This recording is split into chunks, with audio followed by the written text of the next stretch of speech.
अरे गोटे मासरे 5 ରୁ 7 केजी वेट लॉस करबी केमती कोन करबी टिके कहलो। गोटे मासरे 5 ରୁ 7 केजी वेट लॉस करिवो तो नेक्स्ट मासरे 10 केजी कि 15 केजी वेट गेन हे गला चलिबो तो आ जदी चलिबो वीडियो को स्किप कर दियंतु। जदी चलिबो नाही आपण जदी इजी वे रे कोनोसी वेट लॉस करिया पई चाहू छंती तो आपण वीडियो को लास्ट पर्यंत देखंतु। जदी आपण ब्रेकफास्ट स्किप करू छंती किंबा कोनोसी प्रकार आपण भात को कमाउ छंती कार्बोहाइड्रेट ता सहित आपण डिनर स्किप करू छंती बहुत सारा एक्सरसाइज करू छंती 3 ରୁ 4000 स्टेप भी वॉकिंग करू छंती तो सेही जगह रे कोन हुए ना आपनकर वेट लॉस हे जाय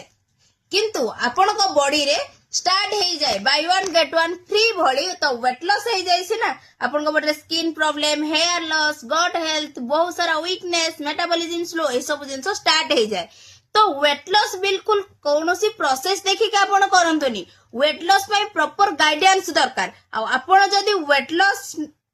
ट्राई न करिकि फैट लॉस ऊपर डिपेंडेंट होउछंती तो फैट लॉस जदी करबा को चाहू जदी प्रॉपर गाइडेंस पाइबा को चाहू छंती तो कमेंट रे फैट लॉस लिखंतु मु आपण को सजेस्ट करबी केमिति इजी वे रे आपण बॉडी रो फैट लॉस करिवे।